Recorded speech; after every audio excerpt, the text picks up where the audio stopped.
Boa tarde, senhores. Dando prosseguimento, eu vou passar para vocês agora, vou começar a entrar nas normas incriminadoras, que é começando a partir do artigo 121 para frente. Falei sobre a dosimetria de penas, já falei sobre concurso de crimes, agora a gente passa para os crimes propriamente dito. Vamos dar artigo 121 e seguintes. Uma coisa que é importante antes de vocês começarem a estudar esses artigos, eu entendo que vocês precisem obrigatoriamente a saber o mínimo dessas normas incriminadoras. E o que é o mínimo dessa norma incriminadora? É necessário que vocês saibam o que é sujeito ativo, sujeito passivo, objeto jurídico, objeto material, classificação de crime, ação penal e competência. Isso vocês vão encontrar em todas as doutrinas que vocês estiverem vendo. Todas elas. Todas elas vão dizer para vocês o que é sujeito ativo, sujeito passivo, objeto jurídico, objeto material, competência, ação penal. Isso é o mínimo que vocês têm que aprender dentro das normas incriminadoras. Você já me conhece, eu não sou de ficar lendo artigo, ficar repetindo, trazendo conceitos básicos. Vocês são muito mais capazes, vocês têm muito mais capacidade de conseguir alcançar e galgar degraus mais altos do que ensinamento básico. É lógico que logo no início dessas normas incriminadoras eu preciso fazer trazer para vocês algumas informações passadas e, consequentemente, a partir daí vocês terem uma visão. Então, no início ainda vou reportar alguns conceitos anteriores, mas posteriormente eu vou focar basicamente dentro do que é necessário e específico da norma incriminadora. O resto vocês veem no livro.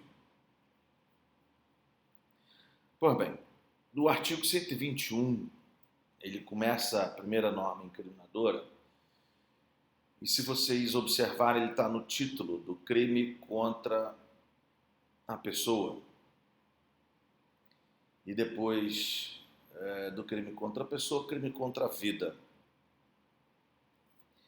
O crime contra a pessoa está no título 1 e crime contra a vida vai do 121 ao 128. Então eu tenho 8 artigos que são crimes contra a vida. Isso já significa dizer que do 121 ao 128, o objeto jurídico, ou seja, que é o bem protegido pela norma, é a vida. Então não preciso ficar repetindo que o objeto jurídico de todos esses artigos é a vida. No artigo 121, ele vem falando sobre matar alguém. Só que dentro do capítulo 1º, que fala dos crimes contra a vida, nós temos que fazer uma primeira distinção entre o que é vida extrauterina e vida intrauterina. Essa definição ela é de suma importância, porque os 3 primeiros artigos, 121, 122 e 123, estão relacionados a crimes contra a vida extrauterina. Já o 124, 25, 26, 27, 28 são crimes contra a vida intrauterina. Então, a primeira definição, que seria vida, né? Nós temos N tipos de doutrina, e isso é normal no direito, para a definição do que é o início da vida, intrauterina, e o que é o início da vida extrauterina e o final da vida extrauterina. Vou passar para vocês os posicionamentos majoritários, já que isso é o que é o de mais importante de atual. Isso pode mudar ao longo do tempo, até porque tem um projeto de lei alterando algumas definições sobre isso. Isso pode alterar ao longo do tempo, mas a priori você teria o posicionamento majoritário como sendo o melhor e mais apropriado para vocês estudarem. O posicionamento majoritário, aonde se encerra a vida extrauterina, fora do útero, é com a morte cerebral. A morte cerebral é que determina o fim da vida. Antes disso, ainda temos vida, mesmo que seja por aparelho. Por isso que a eutanásia ainda é considerada como conduta criminosa. Se a pessoa ainda estiver respirando por aparelhos, batimento cardíaco por aparelhos, mas o seu cérebro ainda estiver vivo e você desligar a máquina, você vai cometer o crime de homicídio. Porque o fim da vida extrauterina, pelo posicionamento atualizado, majoritário, é com a morte cerebral. A morte cerebral é que determina o fim da vida extrauterina. O início da vida, existem N tipos de doutrinas também, como já disse para vocês, mas o início da vida intrauterina ainda continua sendo como posicionamento majoritário. Volto a dizer, posso ter projetos, existem projetos de lei alterando isso, mas ainda tenho o posicionamento majoritário que a vida intrauterina ela se inicia com a nidação. O que é nidação? Nidação é o óvulo fecundado com o espermatozoide que se acopla no útero. É a partir desse momento em que ocorre a nidação. É a partir desse momento que ocorre ou que dá início à vida intrauterina. Tanto é que os remédios contraceptivos, ou a camisinha, ou até a pílula do dia seguinte não são consideradas como condutas criminosas, porque todas elas atacam o óvulo fecundado ou impedem que o óvulo seja fecundado antes da nidação.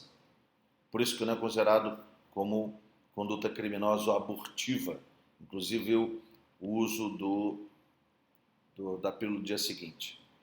Então, o início da vida intrauterina se inicia com a nidação, que é o óvulo fecundado lá no ovário, pelo espermatozoide. Ele sai do ovário, passa pelas trompas, entra no útero e se acopla no útero.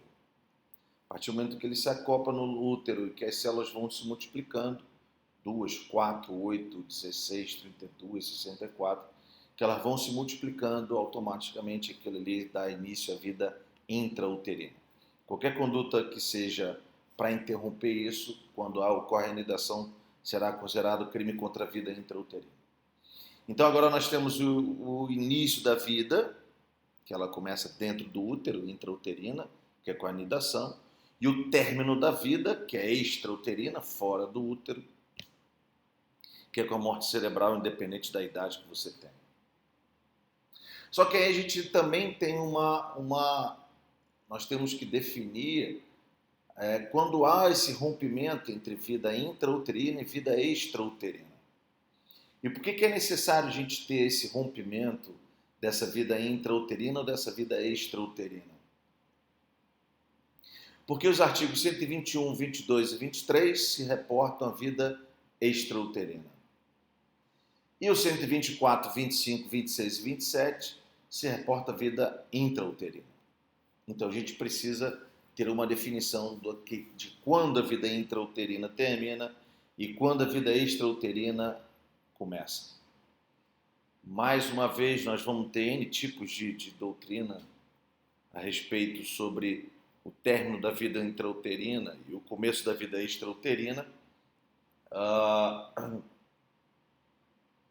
Entretanto, o posicionamento majoritário se dá através do início do trabalho de parto com o rompimento da bolsa com a queda do líquido amniótico. Isso aqui é caracterizado majoritariamente, volto a dizer, respeitando os posicionamentos doutrinários diversos. Isso aqui dá o início da vida extrauterina, o final da vida intrauterina e o início da vida extrauterina. Então, a vida intrauterina, ela se inicia com a anidação, fecundação, óvulo fecundado na parede do útero, e ela termina com o início do trabalho de parto, com as contrações e rompimento da bolsa com a queda do líquido amniótico. Essa é a vida intrauterina. Qualquer conduta contra essa vida será considerado os crimes de aborto, que estão no 124, 25 e 26.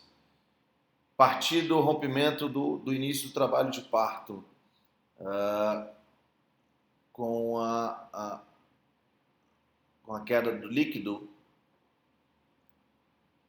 se inicia a vida extrauterina, terminando com a morte cerebral. Qualquer uma dessas condutas praticadas nesse período estará caracterizado nos crimes do 121, 22 e 123. O 121, por sua vez, ele fala em matar alguém. Vamos interpretar a norma. Matar é tirar a vida, independente se ela é consumada ou não, porque isso deve ser critério de dosimetria da pena. Se lembram? A tentativa do artigo 14 reduz a pena de 1/3 a 2/3. Então isso é critério puro e simplesmente para redução de pena, nas causas de diminuição de pena. Então matar alguém sendo consumado ou tentado, isso não vai fazer diferença. Se você fizer uma ação imbuída com um desejo de matar uma pessoa, conseguindo, você responde por ele consumado. Não conseguindo, você vai responder por ele na modalidade tentada, se for uma circunstância externa que impeça o seu resultado. A vontade do agente, externa à vontade do agente. E quando ele fala alguém, ele não traz sexo, ele não traz cor, ele não traz idade, ele não traz nada. Alguém, homem ou mulher, criança, dependendo de quem quer que seja. Mas, como eu disse antes, como está relacionada à vida extrauterina, essa conduta ela tem que ser feita após o início do trabalho de parto até a morte cerebral. Isso significa o crime de homicídio. Se vocês observarem a norma incriminadora, ela fala matar alguém, ela não diz quem é. Então, isso significa dizer que ele é um crime, ele não diz, ele não identifica nem o sujeito ativo e ele não identifica nem o sujeito passivo. Por que é importante trazer essa informação para vocês? Porque quando eu tiver definição do sujeito ativo, provavelmente eu vou ter uma classificação de crime diferente. Da mesma forma, se eu tiver uma definição do sujeito passivo. Quando ele fala matar alguém, ele não diz quem mata e ele não diz quem morre. Então, tanto sujeito ativo quanto sujeito passivo são quaisquer pessoas, quaisquer uma delas. Então, quem pode praticar a conduta criminosa? Quem pode ser sujeito ativo? Quem pode cometer o crime? Matar alguém, o crime de homicídio, qualquer pessoa. Crime comum. E quem pode ser sujeito passivo, ou seja, quem pode ser vítima dessa conduta? Qualquer pessoa, desde que ela esteja naquele período extrauterino. E qualquer pessoa, sujeito ativo, desde que, se as nossas normas não modificarem, tenha mais de 18 anos, não importando também a idade final em relação a isso. Ele pode ser sujeito ativo da conduta criminosa.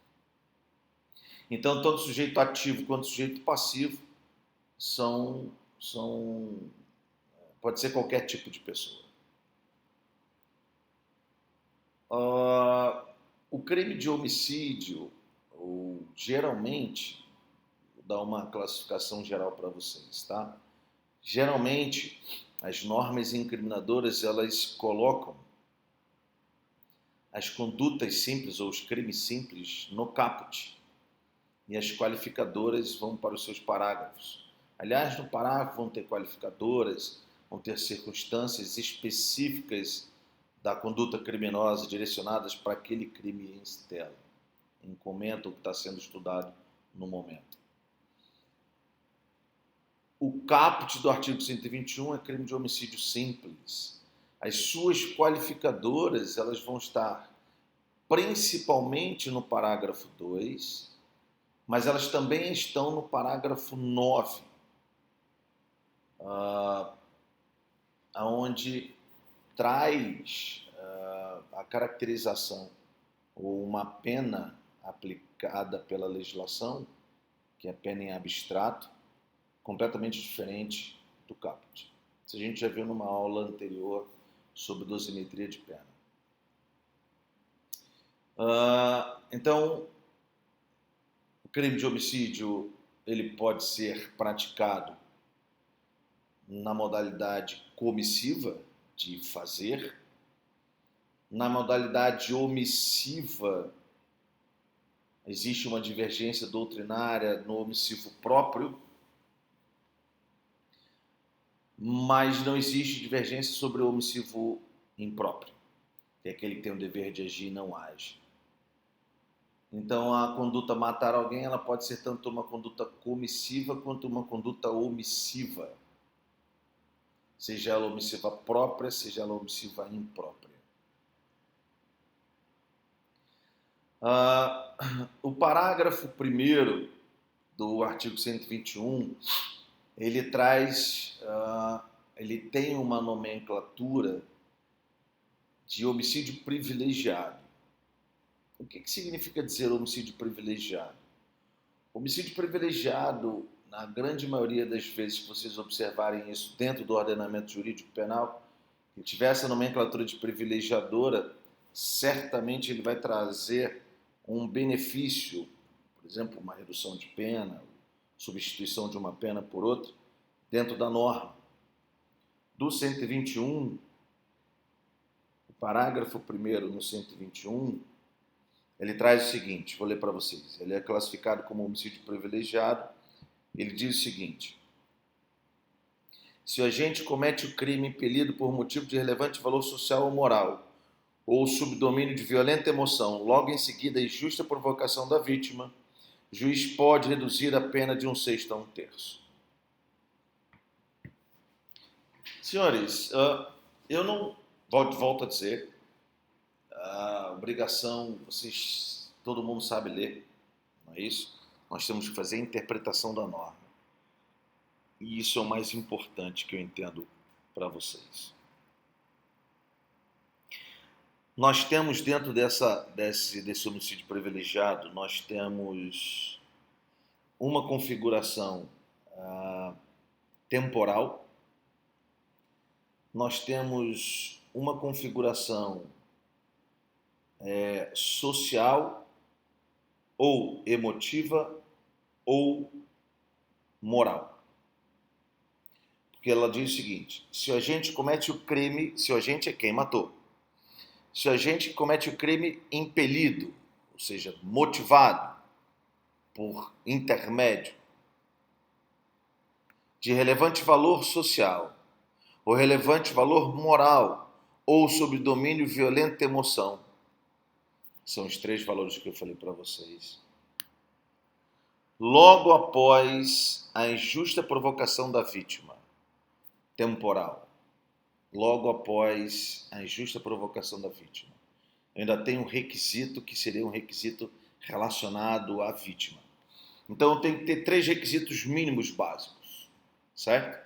Quais são eles? Que vão existir sempre. Injusta provocação da vítima, logo após a injusta provocação dela, primeiro e segundo, e eu posso ter um dos 3 ou os 3. Quais? Relevante valor social ou relevante valor moral ou sob domínio de violenta emoção. Então, eu posso pôr sob domínio de violenta emoção, logo após a injusta provocação da vítima, matar ela. E aí eu estaria caracterizado no homicídio privilegiado.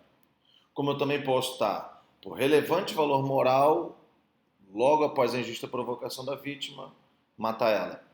Estaria enquadrado dentro do homicídio privilegiado. Ou então por relevante valor social, logo após a injusta provocação da vítima, mato ela e estaria configurado o homicídio privilegiado.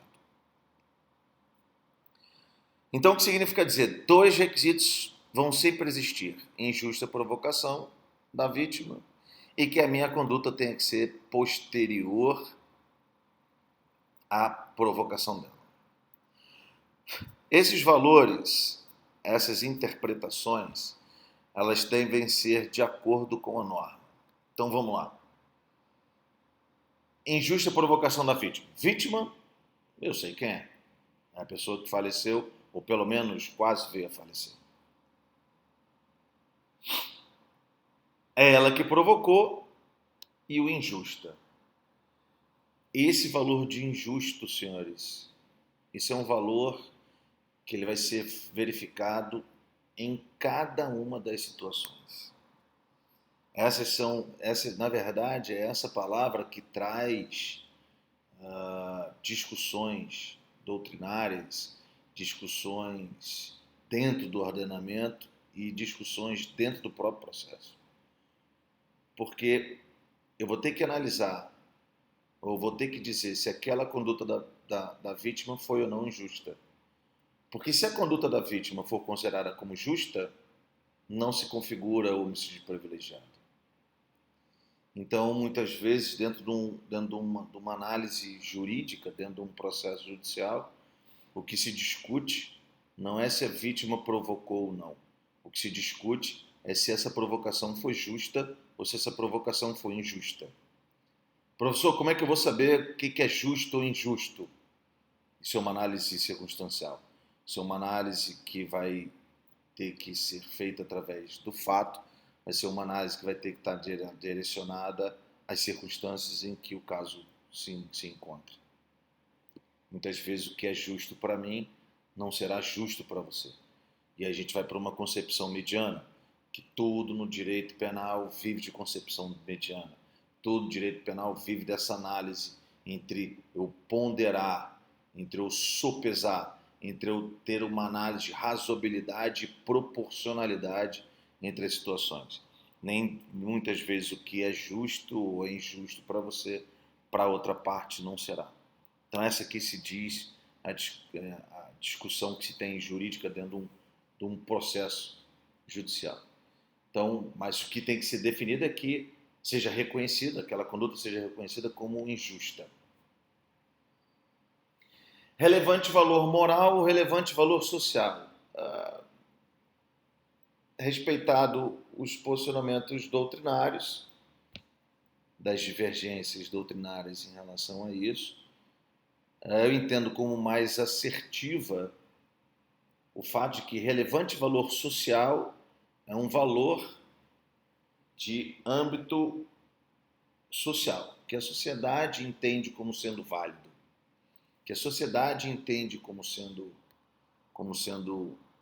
relevante para a sua defesa. Relevante valor social. Relevante valor moral, ele já não está mais relacionado com a sociedade, ele está relacionado com o próprio indivíduo. O que moralmente para ele é caracterizado como relevante. Por isso que muitas vezes volta a dizer o que eu falei na conduta anterior. A discussão judicial ela se está relacionada ao que é relevante valor moral individualizado por uma pessoa ou não.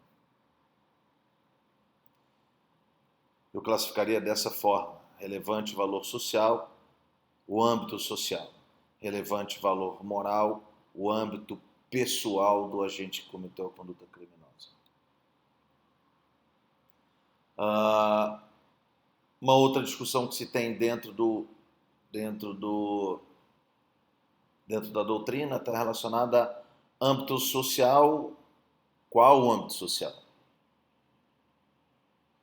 Se é o âmbito social do agente que praticou a conduta criminosa, ou se é um âmbito social de maneira abrangente, nível nacional. Eu entendo como sendo assertivo para a preservação do indúbio pro réu, entendo como sendo mais viável o âmbito nacional. Relevante valor social é de âmbito nacional. Relevante valor moral ele já seria relacionado, individualizado ao agente. Mas existem doutrinas que falam que relevante valor social é a sociedade onde a pessoa vive e se insere. Até porque os meios sociais e os valores sociais das diferentes classes sociais, eles se modificam. Então tem pessoas que falam que esse relevante valor social não seria de âmbito nacional, não seria uma concepção mediana de âmbito nacional, mas seria uma concepção mediana de âmbito daquela classe social. Eu discordo desse posicionamento. Para mim tem que ser pelo menos do âmbito nacional. Já relevante valor moral, consequentemente, está relacionado ao próprio agente. Logo após a injusta provocação, logo após é de imediato. Eu não tenho como abrir espaço para que esse logo após ele dure mais do que segundos ou minutos. Isso também vai ser uma discussão jurídica, mas porque alguns dizem que tem que ser de imediato, outros dizem que pode demorar uma fração de segundos, mas não identifica a quantidade de segundos. Eu entendo que seja de imediato. Esse é o posicionamento majoritário. Logo após é de imediato. A vítima provoca de maneira injusta e eu, por relevante valor social, ou relevante valor moral, consequentemente eu pratico a conduta imediatamente após a injusta provocação dela. E por fim nós temos por domínio de violenta emoção. Aí é um lado emotivo. Você vê que o legislador ele criou um critério de análise social, depois ele criou um critério de análise moral individual e depois ele vai para um critério emocional cognitivo. Acho interessante até por preservação do princípio da finalista da ação, né? Onde a gente faz uma conduta, mas ele faz essa conduta com um lado emotivo afetado e aí consequentemente ele estaria. O que é interessante é que quando ele fala domínio de violenta emoção, significa dizer que a pessoa, por um estado emotivo, ela praticou a conduta dominada pela emoção. Porque se ela tiver apenas sob influência, isso é uma circunstância atenuante do artigo 65 e não cabe como homicídio privilegiado. Vai caber como uma circunstância atenuante se for apenas influência emocional. Então é necessário que a interpretação dessa norma seja sob o domínio de emoção, ou seja, o seu lado emotivo, a raiva, por exemplo, naquele momento dominou ele completamente. Lógico que essa domínio de emoção ela precisa de prova pericial, que isso é o que é importante. Eu preciso passar por uma perícia técnica para que defina, para que determine se realmente o agente estava completamente dominado pela sua emoção ao praticar a conduta logo após a injusta provocação da vítima.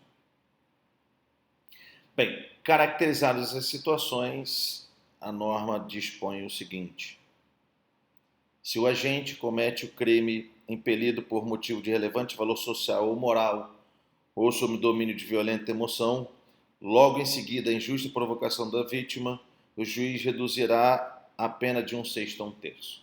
Redução da pena de 1/6 a 1/3 causa diminuição de pena aplicado na terceira fase. Por isso que é interessante ter essa distinção entre domínio de violenta emoção, causa diminuição de pena sob influência emocional, que é a circunstância atenuante segunda fase. Uma outra coisa para se encerrar essa aula estaria relacionado a uma palavrinha que existe dentro do parágrafo primeiro. Fala assim: o juiz pode reduzir a pena de 1/6 a 1/3. Senhores, o posicionamento jurisprudencial e doutrinário majoritário no direito, a gente sabe que existem discussões. O posicionamento majoritário, ele diz que na existência de algum benefício para o agente, que seja um benefício de direito material, um direito penal, ele se torna direito subjetivo do réu. O que significa dizer isso?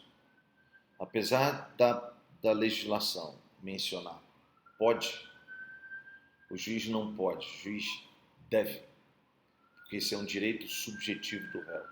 Significa dizer que o juiz ele é obrigado a reduzir a pena se ele verificar a existência de pelo menos 3 requisitos. Quais? Injusta provocação da vítima, que o agente faça isso logo após a injusta provocação dela e que ele esteja sob relevante valor social, que ele esteja sob relevante valor moral ou que ele esteja sob domínio de violenta emoção. Presentes as características, o juiz é obrigado a reduzir a pena dele por se tratar de direito subjetivo do réu. Essa é a aula de hoje. Na próxima nós vamos mencionar sobre qualificadoras do parágrafo 2º.